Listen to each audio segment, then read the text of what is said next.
Başlayaq elə az öncə qeyd etdiyim kimi İslamabadda gözlənilən görüşdür. Kifayət qədər təhlükəsizlik tədbirləri görülür ki, məhz bu görüşdə bir növ provokativ addımlar olmasın, həm Pakistanın özünə bir vasitəçi kimi kölgə salmasın bu danışıqlarda, həm də müəyyən bir yekun nəticəyə gəlinəcəksə gəlinsin deyə. Siz nə gözləyirsiniz Pakistandakı görüşdən? İlk olaraq, bundan əvvəl mən sizin bundan əvvəlki verilən məlumatla bağlı öz fikirlərimi bölüşmək istəyirəm. Siz John Kerry'nin məlumatını verdiniz ki, Netanyahu'nun planını bu vaxta qədər nə Biden, nə Obama, nə George Bush qəbul eləməyib. Azərbaycan tamaşaçıları bilsin ki, John Kerry kimdir? John Kerry ilk olaraq Türklərin və Azərbaycanın ən böyük düşmanlarından biri idi Amerika Birləşmiş Ştatları administrasiyasında. Həm zaman genosida qəbul olunan bütün sənədlərin altında onun imzası olub. Hər zaman anti-Türk, anti-Azərbaycan və ermənipərəst siyasətini həyata keçirdib. Bu vacib amildir, bunu Azərbaycan tamaşaçılar bilsinlər. Bu bir. İkincisi, o ki qaldı Obama, Biden. Əlbəttə ki, Obama, Biden İranla özünün sövdələşmələri var idi. Obama həmən Obama idi ki, İrana 150 milyarda yaxın pul vəsaiti vermişdi və elan eləmişdi ki, o vəsaitin bir köpüyü də silaha sursata getməyəcək.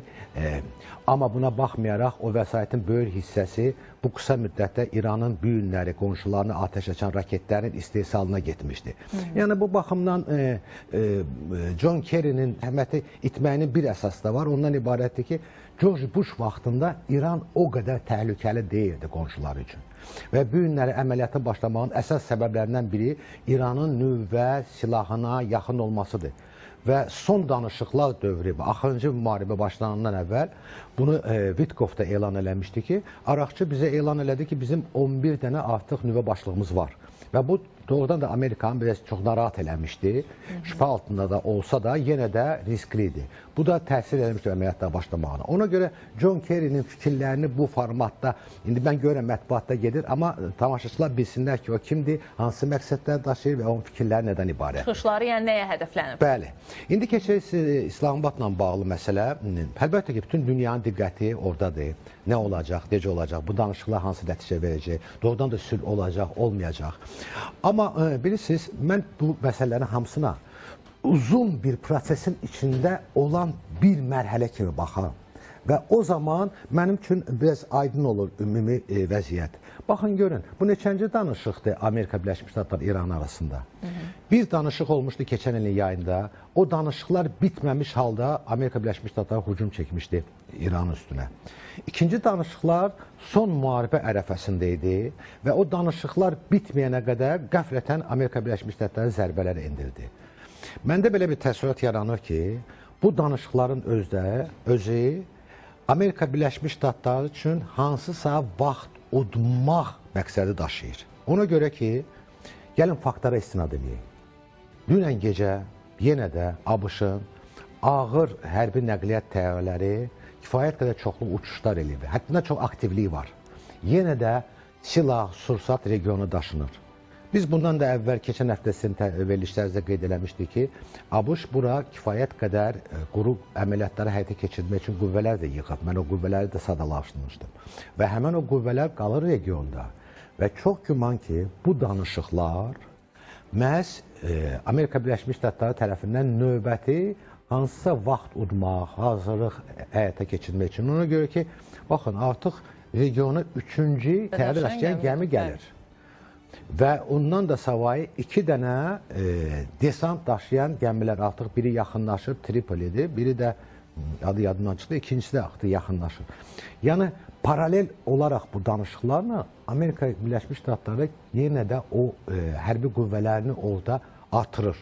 Biz əks addımı görmürük, azalmanı görmürük. Halbuki artıq bir aydan çoxdur, orada əməliyyat keçirdirlər, yorğunluq var və s. var, bəlkə rotasiya eləyərlər və s. Biz bunları görmürük. Amma paralel o danışıqlar gedir və dəfələrlə ABŞ tərəfi də deyib ki, biz İranla danışıqlar nəticəsində heç nə əldə eləyə bilmirik. Amma niyə gedirlər bu danışıqlara? Nə səbəb?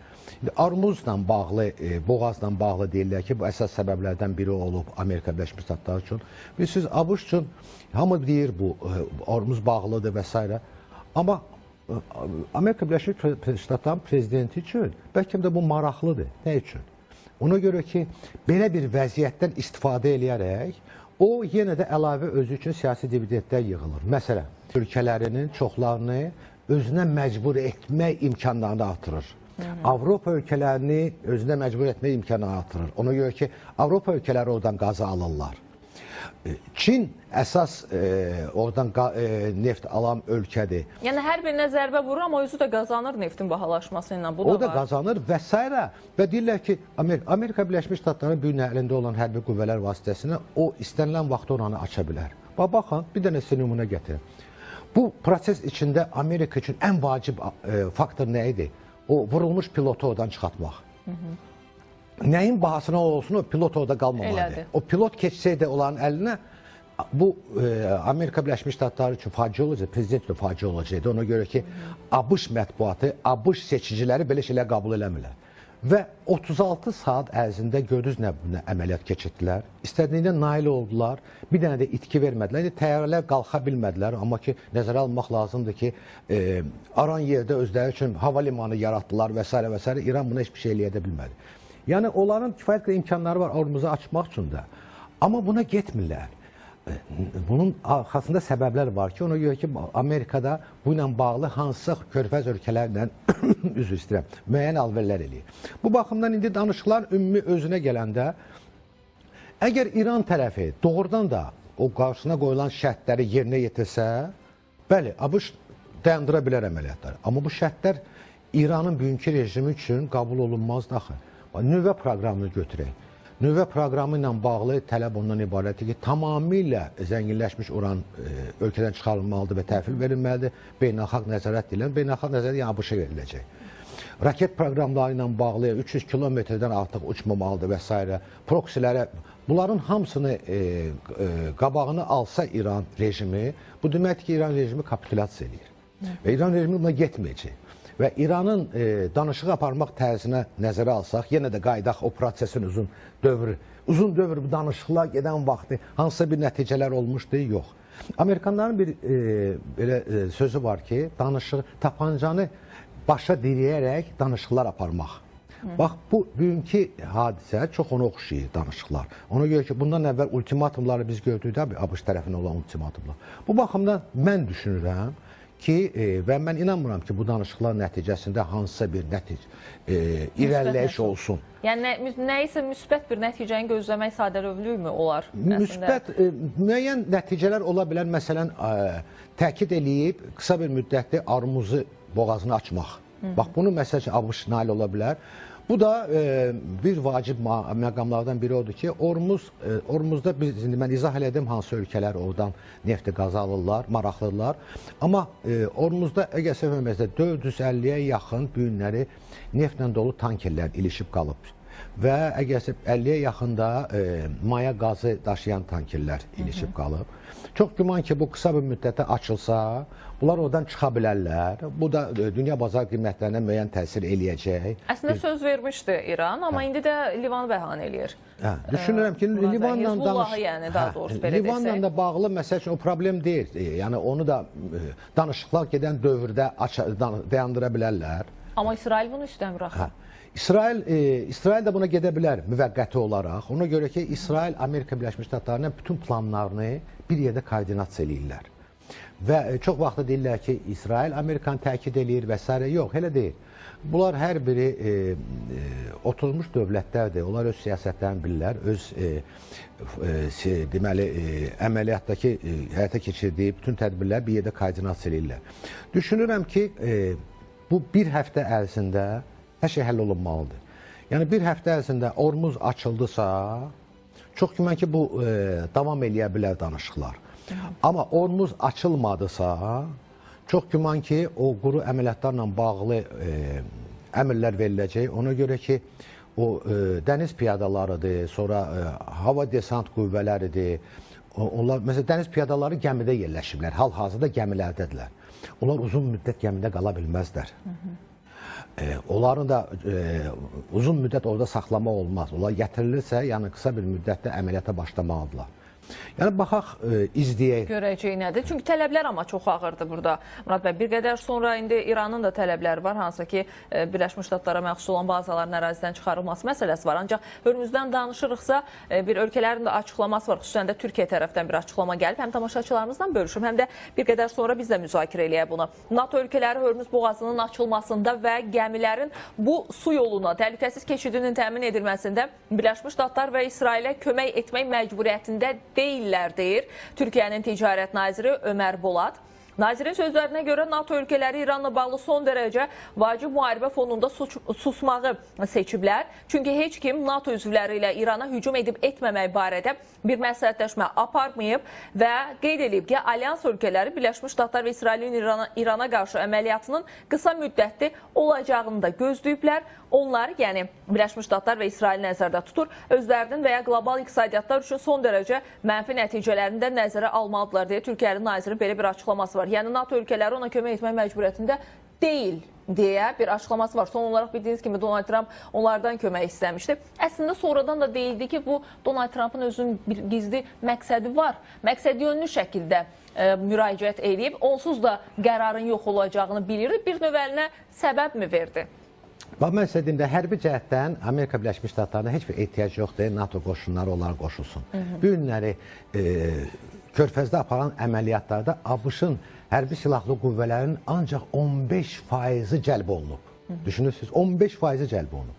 İndi götürək, maliyyə baxımından NATO-da olan ABŞ-ın imkanları. NATO'nun ümumi maliyyə büdcəsi 1 trilyon 500 milyarddır.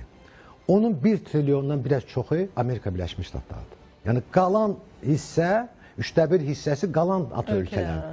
Yəni hərbi cəhətdən biz görürük ki, buna ehtiyac yoxdur. Burada bir siyasi faktor var. Siyasi faktor ondan ibarətdir ki, bilirsiniz ki, NATO ilə bağlı Amerika Birləşmiş Ştatlarının kifayət qədər ciddi problemləri var. Və bu problemlər nədən ibarətdir ki, Amerika Birləşmiş Ştatları daimi olaraq NATO'ya maliyyə yardım edir. Ən böyük maliyyə yardımı o xərcləyir. NATO'nun əsas məqsədi Avropanın təhlükəsini təmin etmək məqsədi üçün Avropada qoşununa saxlayır və s. Amma NATO ölkələri həmən Amerikaya uyğun olaraq faizdə, məsəl üçün 5% ümumi büdcənin xərclərini hərbiyə xərcləmək istəmir. Eyni zamanda ABŞ tələb eləyən vaxt, hələ Donald Trump'ın ilk prezidentlik dövründə tələb eləyən vaxtı deyirdi ki, mən sizi təhlükəsizliyi ödəyir Amerika vergi ödəyicisi, amma siz isə, məsəl üçün bilirsiniz ki, bizi Rusiyadan qoru, Rusiya ilə alver eləyirsiniz, o cümlə Almaniya. Bugünkü günü Fransa özü Rusiyadan ən çox maya qazı alan ölkədir. Amma bu barədə heç danışmırlar. Yəni bu, onların arasında olan mübahisənin kökləri çox dərindir və siz düz qeyd elədiniz ki, bu hadisələrdən istifadə edərək Amerika Birləşmiş Ştatları bilir ki, NATO buna qoşulmayacaq. Amma növbəti dəfə bu fikri söyləyərkən ictimai fikirdə rəy yaradır ki, bax görürsünüz, NATO bizi müttəfiq deyil, bizə lazım olan vaxtı dəstəkləmir bizi. Nə üçün biz onları dəstəkləməliyik və s. Xüsusi olaraq heç dəstəkdən söhbət getmir. Biz İspaniyanın mövqeyinə baxsaq, İspaniya heç öz ərazisində olan Amerika Birləşmiş Ştatlarının hərbi bazasından istifadə eləmək imkanını da vermədi. Yəni, doğrudan da düşünsək belənçinə, Amerika Birləşmiş Ştatlarının nə marağı var ki, İspaniyada hərbi baza saxlasın gündən sonra, ona milyardlarla vəsait xərcləsin. ABŞ üçün bu maliyyə baxımından çətin deyil. ABŞ-ın bu günləri 700-dən çox hərbi bazası var dünyada. Biri oldu, biri olmadı. Amma siyasi cəhətdən vacibdir və mən sizə sizin nə deyim? Regionda həm də olmaq üçün əslində bu Birləşmiş Ştatlar üçün önəmlidir. Amerika Birləşmiş Ştatlarının Avropada kifayət qədər bazalar var. Ən böyük Ramstein var, Böyük Britaniyada 3 dənə bazalar və s. Problem bilirsiniz nədədir? Problem dünyada qlobal mübarizə gedir. Sağçı konservatorlar, bunların əsas lideri Trump'dır dünyada və solçu liberallardır. Bu Avropa ölkələridir. Solçu liberallar Avropa ölkələri seçkilər vaxtı Kamala Harris'i dəstəkləyirlər. Sağçılar Macaristan'da, İtalya'da onlar Trump'ı dəstəkləyirlər. Ona görə bu mübarizə gedir bu qüvvələrin arasında. Amma bizdə səhvən başa düşürlər ki, NATO ilə ABŞ arasında gedir və yaxud yox. Avropanın özündə də görürsünüz ki, bəzi dövlətlər var ki, ABŞ-ı dəstəkləyir. Məsələn, Vens gəlib bu günləri Orban'ı dəstəkləyir. Niyə? Ona görə ki, sağçı qüvvələrin nümayəndəsidir. Seçkiləri gedir. Ona maraqlılar ki, sağçılar tutsunlar onu. İtaliyanı dəstəkləyir. Amma solçu qüvvələr, məsələn, bu günləri Böyük Britaniyada solçulardır, leybaristlər də hakimiyyətdir. Onların yanaşmasını görürsünüz. Baxmayaraq ki, Böyük Britaniya daimi olaraq, ənənəvi olaraq Amerika Birləşmiş Ştatlarının bir nömrəli müttəfiqi olub. Onların mövqeləri tamam fərqlidir. Amma sağçı qüvvələrə məxsus olan keçmiş baş nazirlərinin bəyanatlarına baxın. Onlar deyirlər ki, Böyük Britaniya indi ABŞ-dan kənarda qalaraq, maraqlarından da kənarda qalacaq və gələcəkdə İranda baş verən hadisələrdən də dividend də götürə bilməyəcək və s. və s. Bu problemlərin əsas kökü budur. Məsələ budur. İndi bazadan danışdıq, yaxın şərqdəki o bazaların çıxmağını istəyir, təhlükəsizlik təminatı istəyir İran. Bu nə dərəcə mümkün olar Birləşmiş Ştatlar tərəfindən? Bu mümkünsüz bir şeylərdir. Bilirsiniz, İran tərəfindən biz çox bəyanatlar eşidirik. Mən dəfələrlə məni də soruşurlar. Mən açığı onlara qiymət vermirəm nə üçün? Ona görə ki, əgər biz bu bəyanatlara qiymət versək, biz bunları şərh eləyə bilməyəcəyik. 3 gün bundan əvvəl İranın bütün rəsmiləri deyildi ki, biz heç bir danışıqlara getməyəcəyik. Ondan əvvəl dəfələrlə deyilə biz ABŞ-la büyüdükdən sonra heç bir danışıqlara getməyəcəyik. Yəni siyasətdə hər şey mübahdırmı? Yəni bir gün bir açıqlamaz, növbəti gün başqa bir açıqlamadır. Ona 100% fərqli açıqlama verirlərsə, bu açıqlamadan irəli gələrək hansısa bir proqnozu qurmaq çox çətin olur. Bu bir. İkincisi, hərbi bazalarla bağlı bu adekvat tələb deyil axı. Bu sadəcə olaraq daxildə olan qüvvələri, bu hakimiyyəti bu günləri müdafiə eləyən qüvvələrdə belə bir fikir yaratmaq istəyirlər ki, biz zəifləməmişik, biz danışıqlara gedirik, yəni biz zəif deyilik. Bax, görürsünüz biz necə bəyanatları verir və s. Hətta Amerika Birləşmiş Ştatlarının prezidenti nə deyir? Deyir ki, onlar mətbuata bir bəyanatlar verirlər, amma bizə tamam başqa şeylər deyirlər. Yəni bunu hamısı başa düşürlər ki, bu hakimiyyətin, bu cür rejimlərin əsas məqsədi ölkə daxilində olan təbliğatı həyata keçirmək üçün. Ona görə o deyilən bəyanatlar birbaşa olaraq o daxildə olan qüvvələr üçündür. Təşəkkür edirəm Murad bəy, təhlilləriniz üçün minnətdaram.